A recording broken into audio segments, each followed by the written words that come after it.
আসসালামু আলাইকুম everyone, welcome back to my class once again. আজকেও আমরা খুবই দারুণ একটি স্পোকেন ক্লাস করব। আজকের ক্লাসে আমরা শিখব কিভাবে would, could, could have, should have এবং মাস্ট হ্যাভ। খুবই চমৎকার ক্লাস হবে, কারণ আমরা যারা স্পোকেন শুরু করতে চাচ্ছি আমাদের এই বেসিক স্ট্রাকচারগুলো জানা প্রয়োজন, এবং এই বেসিক স্ট্রাকচারগুলো জানলে আমরা হাজারো হাজারো বাক্য তৈরি করতে পারবো। চলুন তাহলে আমরা শুরু করি। প্রথমেই আমরা উড এবং কুডের ব্যবহার শিখব। আমরা সবসময় মনে রাখবো, কখনো কাউকে অনুরোধ বোঝাতে বা পারি বোঝাতে আমরা কুড অথবা উড ব্যবহার করব। কি ব্যবহার করব? আর একটু ভদ্রভাবে রিকোয়েস্ট করার ক্ষেত্রে আমরা কুডের সাথে একটা প্লিজ যুক্ত করে দিব। যেমন কুড ইউ প্লিজ হবে। কি হবে? রাইট। আপনি কি আমাকে সাহায্য করতে পারবেন? Could you please help me. আপনি কি আপনার নামটা বলতে পারবেন? Could you please tell me your name. আপনি কি আমাকে আপনার অ্যাড্রেসটা বলতে পারবেন? Could you please tell me your address. তাহলে রিকোয়েস্ট করার ক্ষেত্রে আমরা কি ব্যবহার করব? কুড ইউ প্লিজ অথবা উড ইউ প্লিজ। এখানে ছোট্ট একটা পার্থক্য বলে দিই। আমরা অনেক সময় কিন্তু ক্যান দিয়ে বলি, যেমন ক্যান ইউ হেল্প মি, একটু ইনফর্মালি বলা হয়, তুই করে বলা হয়। এই কানেকশনসটা আমরা সবসময় ফ্রেন্ড বা ফ্যামিলিতে আমরা ব্যবহার করব। বা ভিন্ন কোনো প্লেস হলে আপনি আপনি করে বললে আমরা কুড ইউ প্লিজ বলবো। কি বলবো? কুড ইউ প্লিজ বলবো। অ্যাট দ্য সেম টাইম আমরা অনেকে উইল ইউ বলি। আপনি কি আমাকে সাহায্য করবেন? Will you help me. এটা হচ্ছে তুমি তুমি করে বলা হয়। উইল ইউ না বলে আমরা বলবো would you please help me. কি বলবো? Would you please help me.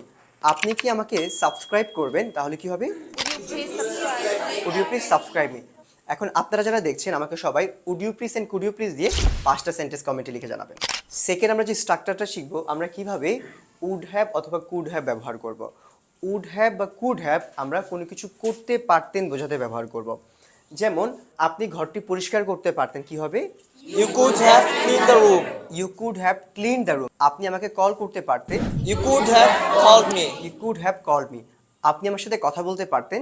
You could have talked to me. You could have talk to me. তাহলে মনে রাখবো, কখনো কেউ কিছু করতে পারতেন বোঝাতে আমরা উড হ্যাভ বা কুড হ্যাভ ব্যবহার করব। আর উড হ্যাভ বা কুড হ্যাভের পরে আমরা সবসময় ভার্ব থ্রি যুক্ত করে দিব। তো এই স্ট্রাকচারটা আপনারা সবাই একটু মনে রাখবেন। উড হ্যাভ বা কুড হ্যাভের পরে কি হয়? ভার্ব থ্রি হয়। থার্ড, আমরা আরেকটি চমৎকার স্ট্রাকচার শিখব। কখনো কোনো কিছু কারো করা উচিত ছিল, যেমন তোমার যাওয়া উচিত ছিল, পড়া উচিত ছিল, আমাকে জানানো উচিত ছিল, তখন আমরা কি ব্যবহার করব? শুড হ্যাভ ব্যবহার করব। এই শুড হ্যাভের পরে ভার্ব থ্রি হয়। তোমার পরীক্ষায় পাশ করা উচিত ছিল। You should have pass the exam. তোমার আমাকে কল করা উচিত ছিল। You should have called me. তোমার আমাকে একটি ল্যাপটপ কিনে দেওয়া উচিত ছিল। You should have brought me a laptop. তোমার আমাকে জানানো উচিত ছিল। You should have inform me. এখন আপনারা যারা এই ক্লাসটি দেখছেন আমাকে শুড হ্যাভ দিয়ে 5টা সেন্টেন্স কমেন্টে লিখে জানাবেন। কেউ কোনো কিছু অবশ্যই করেছেন, সে অবশ্যই লিখেছেন, সে অবশ্যই জেনেছেন, সে অবশ্যই আমাকে দেখেছেন, তখন আমরা কি ব্যবহার করব? Must have. মাস্ট হ্যাভের পরে আমরা ভার্ব থ্রি অ্যাড করে দিব। যেমন সে অবশ্যই গিয়েছেন। She must have gone. সে অবশ্যই শিখেছেন। She must have learned. সে অবশ্যই জেনেছেন। She must have known. সে অবশ্যই তার সাথে দেখা করেছেন। She must have met her. এই মাস্ট হ্যাভটা মানে কি কোনো কিছু অবশ্যই কেউ করেছেন, তখন আমরা মাস্ট হ্যাভ ব্যবহার করব। এখন আপনারা যারা দেখছেন আপনারা সবাই আমাকে should have, could have, would have, must have দিয়ে 5টা করে টোটাল 20টা এক্সাম্পল আমাকে কমেন্টে লিখে জানাবেন।